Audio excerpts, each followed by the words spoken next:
So when you're trying to build and grow a relationship, or even trying to repair a relationship to reconcile, a lot of people can start to change for their partner. The thinking is that if I change, then you'll be reattracted to me. We'll be able to grow together. We'll be able to rebuild trust. Unfortunately, changing for your partner can actually massively destroy trust, especially if you're trying to reconcile a relationship. This can push your partner further and further away. So in this video, we're going to talk about changing for somebody else, why it breaks down trust, and what we can do instead. So I get the thinking, when a relationship starts to fall apart, we want to make somebody else happy. We want to make our partner happy, and we want them to feel like they're loved. We want to show our love and show our commitment to the relationship. So you can start to make changes. And as you start to make changes, you start to do things for your partner. And in doing this, you may think that you're showing commitment, but it can be doing the exact opposite. So a lot of people mistake sacrificing their own wants and needs for love. They think that giving up things that we enjoy or changing ourselves is the ultimate sign of devotion. It's what a lot of Hollywood movies tell us, right? Making this ultimate sacrifice for somebody else. You know, there's the phrase, happy wife, happy life, or happy spouse, happy house. They think that this is the only rule that applies, right? Unfortunately, people don't see the long-term damage of all this change for your partner. So why? Why does changing for your partner push them further away? You know, if your partner is saying, I want you to do more X, Y, Z, sometimes we can do that and they can still seem unsatisfied. Why is that? The main difference is the difference in motivation. This is a difference between intrinsic versus extrinsic motivation. If you're making a change because you value it and it aligns with your beliefs, it feels real. What you do is genuine to you. But if it's motivated extrinsically, just to please somebody else, this comes off as inauthentic over time, especially when this effort starts to feel forced. So if your partner is like, I want you to start doing the dishes more, start tidying up, and you're doing it to make your partner happy, no matter how much you try and fake it, it's going to come out in all of your micro expressions. If you're doing things that you hate just to make someone happy, even if you do it consistently, your partner is going to see it on your face. Your partner is going to see it in the way you get up from the sofa. And this is true in repairing a relationship as well. If you've broken up with someone and you're trying to repair a relationship, if you're only changing to get your ex back, it's going to come across in everything that you do. Because your partner will think to themselves, as soon as we get back together, as soon as the relationship is repaired, that motivation is going to stop. Because ultimately, you're not doing it because you share the same values as your partner. You're doing it because you feel like you have to in order to get an outcome. And this is where a massive disconnect appears. Because ultimately, it shows to your partner that you don't really value the same things. You don't value a tidy house, you're just tidying up because your partner will be upset if you don't. You don't value going out to nice restaurants and spending quality time together because you're motivated extrinsically. It comes across as inauthentic. Ultimately, doing things that are extrinsically motivated builds resentment within yourself. If you're only working a high-level job because you feel like you have to earn money, even though money isn't that important to you, it's going to be reflected in your work. It's going to be reflected in the way that you talk about things. So because the motivation is external, it feels very temporary, it feels very inauthentic. So changing solely for a partner can lead to a lot of bitterness. And that resentment seeps into the relationship and it creates a lot of tension. It's unsustainable. When the motivation isn't internal, it's really easy to slip back into your old habits, which can feel like a massive betrayal to your partner because this inconsistency damages trust. It also signals a lack of self-respect. Changing for your partner signals weakness. So when you stop respecting your own needs, wants, ideas, feelings, your partner can stop respecting you. If you always prioritize what they want over your own, you don't even put your own into the mix, it shows that you undervalue yourself. When you undervalue yourself, this comes across in everything that you do, lowers your value to other people as well. This subconsciously makes them question your strength and your own self-worth. If you sacrifice everything for somebody else, it looks and it kind of feels desperate. So if you're constantly bending over backward to please someone, this comes off as an insecurity, not love. Ultimately, deep down, partners want somebody who's equal, not someone who erases themselves and morphs into something that completely fits somebody else's wants. If you think about it, if you don't bring anything new to the table, any different opinions, any different ideas, what does your partner have to learn from you? If all of your actions revolve around what your partner wants, you lose lots of the qualities that originally attracted them to you. Relationships thrive when both people bring their own full independent selves to the relationship, but present those alternate opinions, those alternate ideas and values in the right way. And this is the crucial skill to learn, which we'll talk about later on. Because ultimately, focusing on making somebody else happy is needy behavior. It places so much responsibility on your partner. If their happiness becomes your only focus, you unintentionally put pressure on them to validate you. You're doing things for the extrinsic response from them to say, well done, good job, thank you for making me happy. It puts a lot of pressure on them to constantly reassure you that they're happy, which means that even if they're not happy, it can break what we call emotional safety because they don't feel safe saying this to you. And if you want a deeper dive on emotional safety, I'll link to it on the screen and in the description down below. Constantly doing things for your partner and focusing on their happiness can feel really overwhelming, and it can lead to emotional burnout. It shows a lack of emotional independence. Partners ultimately want someone who can self-regulate and find happiness on their own. So when your happiness hinges on your partner's happiness, it feels clingy and ultimately it feels unattractive. And especially if you're trying to repair a relationship, you're trying to win your ex back. If you are constantly focused on showing them that you just want to make them happy regardless of everything else, this actually pushes them further away because they're thinking to themselves, wow, I'm going to have to constantly babysit this person because they're so needy and they need constant reassurance from me. That actually reinforces their decision to move away from the relationship. Because ultimately, changing just for your partner diminishes the value of mutual effort. So healthy relationships are about sharing happiness, not one person constantly doing all of the emotional labor for the other.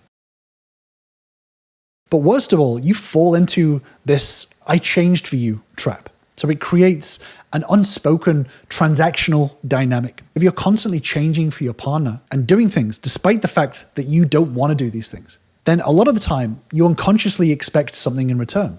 I never want to take the trash out. I never want to go on dates. I never want to go and see the in-laws, but I'm doing them for you. Subconsciously, it keeps score. And it means that you can expect something in return, especially as things build up and your partner is still maybe not feeling emotionally taken care of in the relationship. Suddenly this score tally that you've been building up in your mind comes back. So when your partner says, hey, I'd like to change some things about the relationship, you can then come out with, well, I changed this. What more do you want? What do I get from this? So it can feel like if they don't reciprocate in a way that matches your expectations, this leads to a lot of feelings of unfairness or betrayal. And ultimately it shifts the power dynamic. So the person that is being changed for may start feeling like they're responsible for your choices or behavior. And this creates a parent-child-like dynamic, which is really unhealthy dynamic, especially in ADHD relationships. I've done a deeper dive video on the ADHD parent-child dynamic, which I'll link to above and in the description down below. But ultimately, this becomes really unhealthy because it's not truly about love. It's changing to make someone stay with you or approve of you. This is not about love. This is about fear of losing them. So true love, healthy relationships allow space for individuality. And as a result of all of this, this ultimately breaks trust over time. Your partner questions the authenticity of your actions. They know that you are a separate person with different ideas. And if you're faking it, you're pretending that you like to do something that you don't like doing, or you're doing these things simply to make your partner happy, they will feel the resentment build up. They will feel the fact that your values aren't aligning.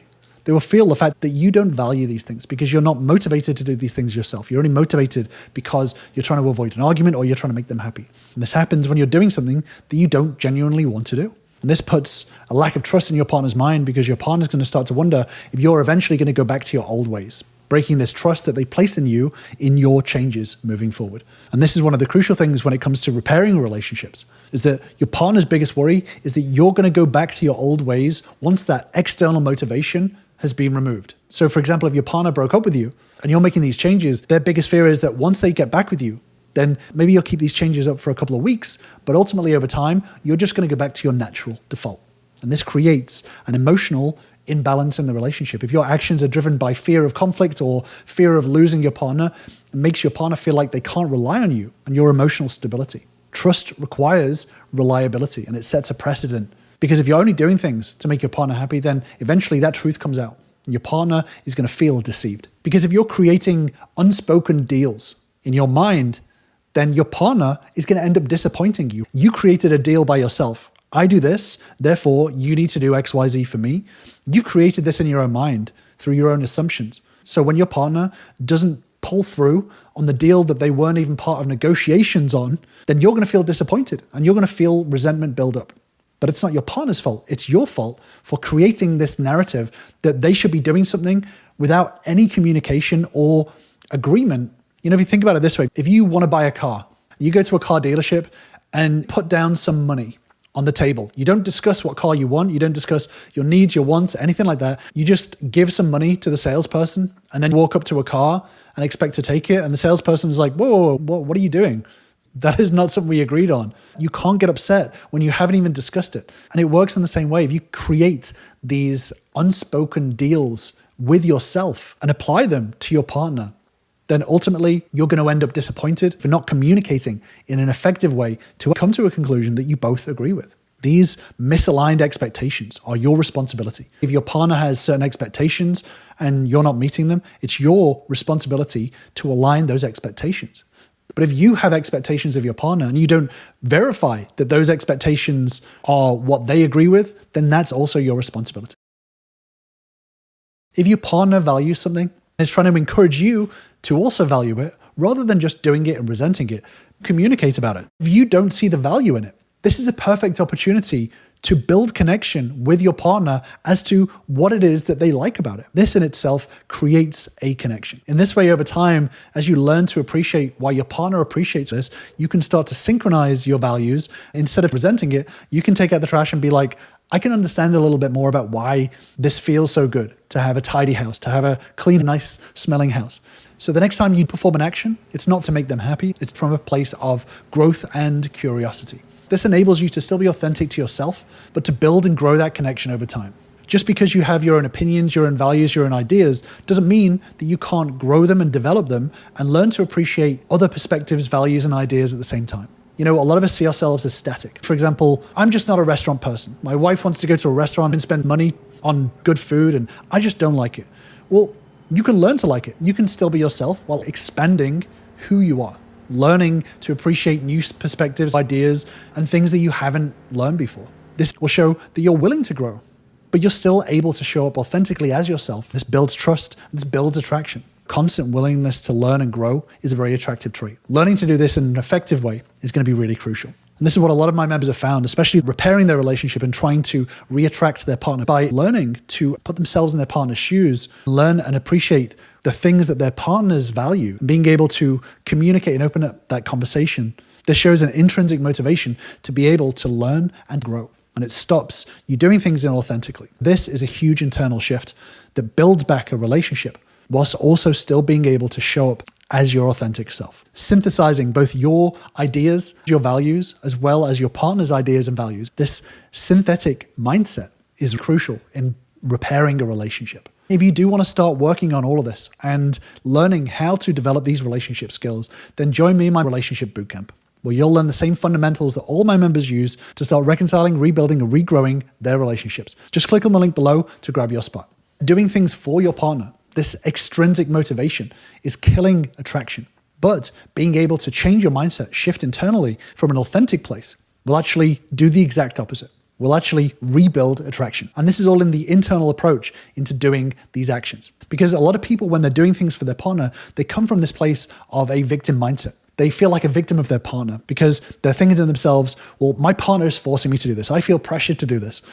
And they fall into this victim mindset. And this is one of the biggest killers when it comes to relationship attraction, is this victim mindset. I've actually done a deeper dive video on it, which I'll link to on the screen. But falling for this victim mindset within a relationship, feeling like your partner is the antagonist, right? Forcing you to do all these things and pressuring you to do all these things will actually kill the attraction, because this is going to come out in everything that you do. It's going to come out in all of your interactions with your partner, but also the things that you do day to day if you're constantly falling for this victim mindset.